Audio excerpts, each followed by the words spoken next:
Charlie हैरानी के साथ कहता है, बंगला मुड़ा घाट पर क्यों? चटर्जी चार्ली के सवाल का जवाब देते हुए उदासी के साथ कहता है, बंगला मुड़ा घाट पर एक लड़की की लाश मिली है चार्ली। चार्ली हैरानी के साथ कहता है, क्या कहा? लाश, वो भी लड़की की? चार्ली पलट कर कहता है, हाँ चार्ली, जाटव का फोन आया था, वो क्राइम स्पॉट पर ही है, कह रहा था घाट पर लड़की की लाश मिली है। चार्ली हड़बड़ाहट के साथ पूछता है, कौन है सर वो लड़की, क्या नाम है उसका? चटर्जी चिढ़ते हुए कहता है, मुझे क्या पता चार्ली, अब वो तो वहाँ पर पहुंचकर ही पता चलेगा कि वो लड़की कौन थी और वहाँ पर क्या कर रही थी। तुम जल्दी चलो। चार्ली हिचकिचाते हुए कहता है, फिर युग का क्या चटर्जी सर, उसके पास नहीं जाना? चटर्जी जवाब देता है, युग से तो बाद में निपट लेंगे चार्ली, वो थोड़ी कहीं जा रहा है, अभी ये लड़की का केस ज्यादा इम्पोर्टेंट है। इतना कहकर चटर्जी पुलिस स्टेशन से बाहर निकल जाता है। चार्ली भी उसके पीछे पीछे बाहर निकल जाता है। इस तरफ बंगला मुड़ा घाट पर भीड़ जमा हो गई थी, बैरिकेड्स लगे हुए थे। वहीं पर 7-8 पुलिस वाले थे जो भीड़ को कंट्रोल करने का काम कर रहे थे, उन्हें आगे बढ़ने से रोक रहे थे। कुछ फोटोग्राफर थे जो क्राइम एरिया की अलग अलग एंगल से फोटो खींच रहे थे। लड़की की लाश पर कफन था, जिस कारण उसका चेहरा भी नहीं दिख रहा था, वो पूरी तरह कफन से ढकी हुई थी। वहीं पर जाटव खड़ा हुआ था, जिसने अपनी नाक पर हाथ रखा हुआ था। जाटव वहाँ पर खड़े होकर चटर्जी और चार्ली के आने का इंतजार कर रहा था, तभी वो दोनों वहाँ पर आ जाते हैं। जाटव चटर्जी को देखते ही सल्यूट करते हुए कहता है, जय हिंद सर। चटर्जी पलटकर कुछ कहता उससे पहले ही चार्ली अपनी नाक पर उंगली रखते हुए कहता है, छी, कितनी गंदी बदबू आ रही है। आखिर इतनी गंदी बदबू कहाँ से आ रही है? जाटव घाट पर रखी लाश की तरफ इशारा करते हुए कहता है, यहाँ से चार्ली, बॉडी सड़ रही है और ये बदबू उसी की है। चटर्जी हैरानी के साथ कहता है, क्या बॉडी 7-8 दिन पुरानी है जो सड़ रही है? जाटव चटर्जी के सवाल का जवाब देते हुए कहता है, नहीं चटर्जी सर, बॉडी तो कल रात की है। फॉरेंसिक डिपार्टमेंट वालों ने बॉडी को देखकर यही बताया है, इसकी मौत रात में हुई है। कह रहे थे घाव ताजा ही है, और इतनी सड़ कैसे रही है ये उन्हें भी पता नहीं चल पा रहा है। कह रहे हैं बाकी सब रिपोर्ट आने के बाद ही बता पाएंगे। आप एक बार बॉडी को तो देखिए, ये बदबू तो बॉडी के आगे कुछ नहीं, बॉडी की तो इस बदबू से ज्यादा बुरी हालत है। जैसे जाटव ये बात बोलता है, चटर्जी तुरंत लाश पर से कफन हटा देता है। जैसे चटर्जी और चार्ली की नजर लाश पर पड़ती है, दोनों की आंखें खुली की खुली रह जाती हैं। दोनों दंग रह जाते हैं। लाश को देखकर चार्ली तुरंत दूसरी तरफ अपना मुंह फेर लेता है। उसका मन उल्टी जैसा होने लग जाता है, उसको घिन आने लग जाती है। लड़की की लाश पूरी तरह नग्न अवस्था में थी, वो पूरी तरह सड़ चुकी थी। उसके जख्मों पर कई सारी मक्खियां भिनभिना रही थी। लाश पूरी तरह काली हो चुकी थी। चटर्जी अपनी नाक पर हाथ रखता है और लाश के पास बैठते हुए कहता है, ये कैसे हो सकता है, इसकी लाश ऐसे काली कैसे पड़ गई? जाटव कहता है, वही तो चटर्जी सर, मेरी समझ में नहीं आ रहा है कि आखिर लाश के साथ हुआ क्या है। मैंने आज तक अपने पूरे करियर में ऐसी लाश कभी नहीं देखी।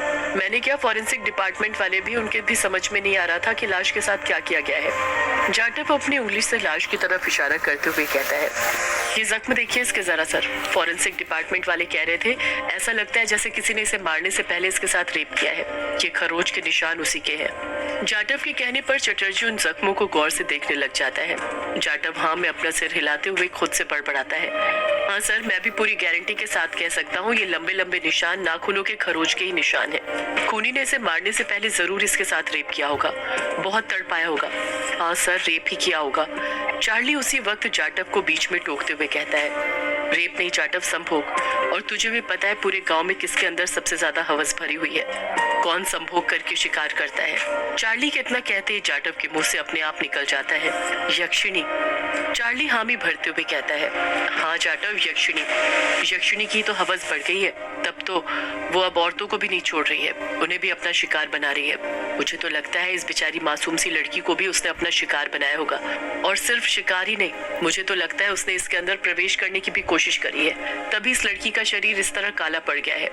जाटव हैरानी के साथ कहता है, ये तू क्या बोल रहा है चार्ली? चार्ली अपनी आंखें बड़ी करते हुए कहता है, हाँ जाटव, मैंने सुना है कि जब काली शक्तियां किसी के शरीर में प्रवेश करती हैं और जब वो उसमें प्रवेश नहीं कर पाती है तो उसकी बॉडी इसी तरह काली पड़ जाती है। मुझे तो ये उसी के निशान लगते हैं। यक्षिणी जरूर इस लड़की के शरीर में घुसना चाहती थी। चटर्जी चार्ली पर चिढ़ते हुए कहता है, अपना मुंह बंद रखो चार्ली, बकवास मत करो, ये सब यक्षिणी ने नहीं किया है। चार्ली पलट कर कहता है, चटर्जी सर, मैं बकवास नहीं कर रहा हूँ, सच कह रहा हूँ, वरना आप ही बताइए ये सब कौन करेगा? चटर्जी खामोश रहता है। इस वक्त उसके पास चार्ली के सवाल का कुछ जवाब नहीं था। जाटव चार्ली का साथ देते हुए कहता है, हाँ चटर्जी सर, मुझे भी चार्ली की बातें बिल्कुल सही लगती हैं।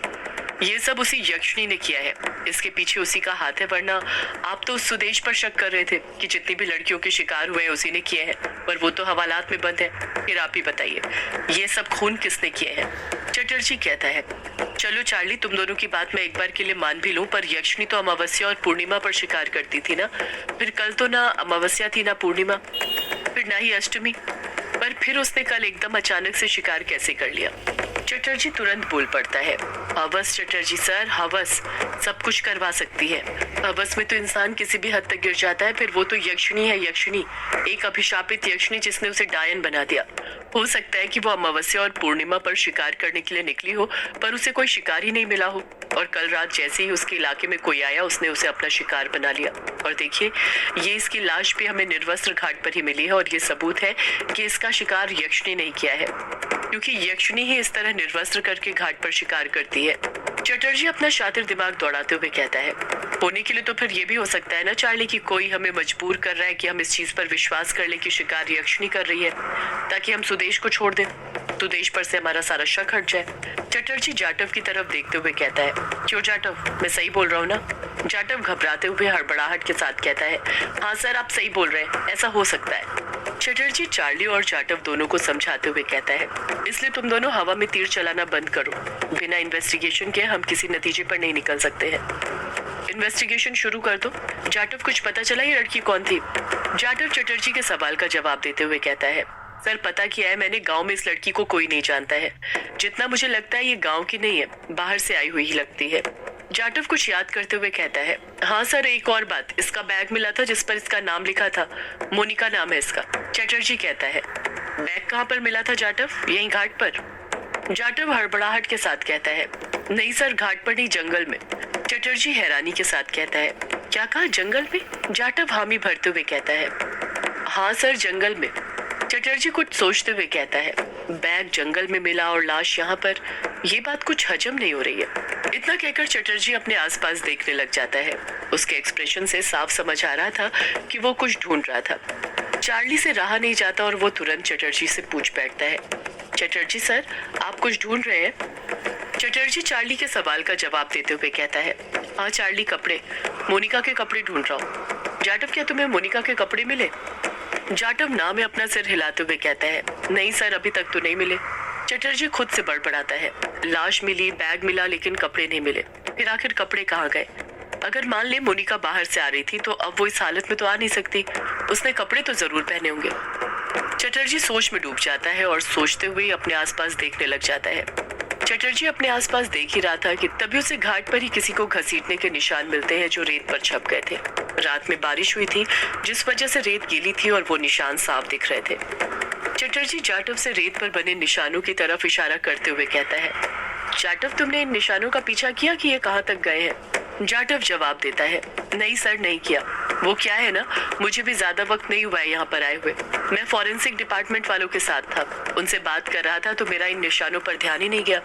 चटर्जी को जाटव पर गुस्सा तो आता है, पर वो कुछ कहता नहीं है। चार्ली की तरफ देखते हुए कहता है, चलो चार्ली, जल्दी। चार्ली मुंह बनाते हुए पूछता है, अब कहाँ चलना है चटर्जी सर? चटर्जी जवाब देता है, इन निशानों के पीछे। अब यही है जो हमें खूनी तक ले जा सकते हैं। जरा देखो तो ये घसीटने के निशान कहाँ से शुरू हो रहे हैं। जाटव, तुम एक काम करो, लाश को पोस्टमार्टम के लिए भेजो और मोनिका के बारे में और पता करने की कोशिश करो। वो बाहर से आ रही है तो गांव में किसी न किसी से तो मिलने आ ही रही होगी ना? जाटव हामी भरते हुए कहता है, बिल्कुल सर, वो किसी न किसी से मिलने तो जरूर आ रही होगी, मैं पता करता हूँ। चटर्जी चार्ली और 4 पुलिस वालों को अपने साथ और रखता है और घाट पर बने निशानों का पीछा करने लग जाता है। कुछ देर बाद चटर्जी और उसके साथी उसी घसीटने के निशान का काफी देर से पीछा कर रहे थे। जैसे जैसे चटर्जी आगे कदम बढ़ाते जा रहा था, उसके अंदर का उत्साह बढ़ते जा रहा था, तो वहीं दूसरी तरफ चार्ली और उसके साथियों की सांसें थमती जा रही थी। चटर्जी सबसे आगे चल रहा था और फिर उसी के पीछे चार्ली और फिर बाकी के 4 लोग। चार्ली डरते हुए कहता है, सर, मुझे कुछ ठीक नहीं लग रहा, अजीब सा लग रहा है। चटर्जी चिढ़ते हुए कहता है, अगर चार्ली तुम्हें अजीब लग रहा है तो तुम यहीं से वापस जा सकते हो। चार्ली अपने आसपास देखते हुए कहता है, अब अकेले कैसे वापस चले जाऊं सर? मेरी इतनी हिम्मत नहीं कि मैं अकेले वापस चले जाऊं। चटर्जी कहता है, चार्ली, अगर तुम्हारे अंदर हिम्मत नहीं है तो फिर अपना मुंह बंद रखो।